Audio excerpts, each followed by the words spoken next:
Hello friends, welcome to my YouTube channel AR resolution. आज की video में हम स्टूल टेस्ट से रिलेटेड बहुत सी जानकारियाँ जानेंगे, जैसे कि स्टूल टेस्ट क्या होता है, स्टूल टेस्ट क्यों करवाया जाता है, स्टूल टेस्ट से किन बीमारियों का पता चलता है और स्टूल टेस्ट के प्रकार और स्टूल जांच कराने से पहले किन दवाइयों को नहीं खाना चाहिए। इसके अलावा स्टूल टेस्ट का ही एक टेस्ट होता है स्टूल एग्जामिनेशन, इसकी रिपोर्ट भी हम इस वीडियो में डिस्कस करेंगे। सबसे पहले हम यह जान लेते हैं स्टूल टेस्ट क्या होता है। तो स्टूल टेस्ट जो होता है वो हमारा पोटी जो होती है उसका टेस्ट होता है।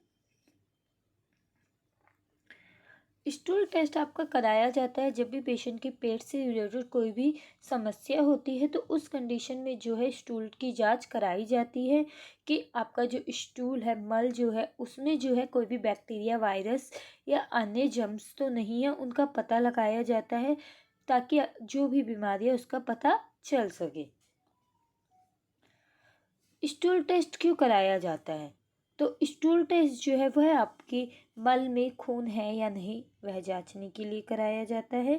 मल में आपके मुकस यानी कि बलगम तो नहीं आ रहा है वह जांचने के लिए कराया जाता है। अगर किसी पेशेंट को दस्त लग रहे हैं और कंटिन्यू 3-4 दिन से लग रहे हैं तो वो जांचने के लिए कराया जाता है। पेट में दर्द या ऐंठन होने पर, उल्टी होने पर, ज़्यादा कई दिनों से उल्टी हो रही है या फीवर हो रहा है तो उस कंडीशन में पेशेंट का स्टूल टेस्ट कराया जाता है। स्टूल टेस्ट से किन किन बीमारियों का पता चलता है? तो स्टूल टेस्ट से पेशेंट का एनस जो होता है, एनल फिशर मीन्स जो आपका एनस होता है, मीन्स जो जहाँ से आपका स्टूल पास आउट होता है वहाँ पे क्या होता है, एक छोटी सी खाल लटक जाती है तो उसको एनस कहते हैं। तो पेशेंट को एनल फिशर तो नहीं है वह जांचने के लिए कराया जाता है। एनीमिया यानी कि रेड ब्लड सेल्स की कमी तो नहीं है वह जांचने के लिए कराया जाता है। कोलास्टिस के लिए कराया जाता है, मीन्स इंटेस्टाइन जो होती है उनमें कोई सूजन वगैरह तो नहीं है। कॉलन पॉलिस्ट के लिए कराया जाता है, कोलेट्रल के लिए कराया जाता है, डाइविक्लोसिस के लिए कराया जाता है।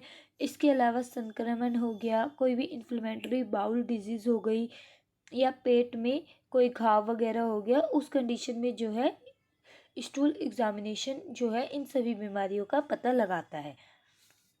स्टूल टेस्ट कराने से पहले किन दवाइयों को डॉक्टर बंद कराते हैं? तो antacids, anti diarrheal, antiparasites, antibiotic, laxatives and non steroidal anti inflammatory, यह दवाइयाँ डॉक्टर आपकी बंद कराते हैं। बाकी आप जब भी स्टूल का टेस्ट कराने या कोई भी टेस्ट कराने जाते हैं तो आप पहले डॉक्टर्स को बता दीजिए कि ये आपकी मेडिसिन है, तो वो अगर कोई मेडिसिन आपकी बंद करनी होगी तो वो पहले ही आपको बता देंगे। अब अगर बात करें स्टूल टेस्ट के प्रकार की, तो उसमें हमारा फीकल ऑकल्ट ब्लड टेस्ट आता है, जिसमें आपका ब्लड जो है वो स्टूल में आ रहा है या नहीं वह जांचने के लिए कराया जाता है।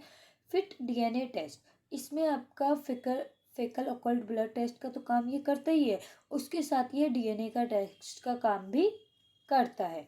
संक्रमण के लिए टेस्ट, संक्रमण के लिए आपका जो है यूरिन एग्जामिनेशन और यूरिन कल्चर कराया जाता है, जिसकी इस वीडियो में हम यूरिन एग्जामिनेशन की रिपोर्ट जो है वो डिस्कस भी करेंगे। उसके पैरामीटर्स में सबसे पहले होता है कलर। कलर जो है पेशेंट का स्टूल का ब्राउनिश आना चाहिए। अगर वह रेड कलर का है डेट मीन्स पेशेंट का जो है स्टूल के साथ साथ ब्लड भी पास आउट हो रहा है। अगर यह आपको ब्लैकिश दिया जाता है, ब्लैकिश का मतलब होता है जो स्टूल जो है वो काफ़ी टाइट आ रहा है, पेशेंट के जो है स्टूल जो है जमा हुआ है वो आ रहा है, बाहर आ रहा है।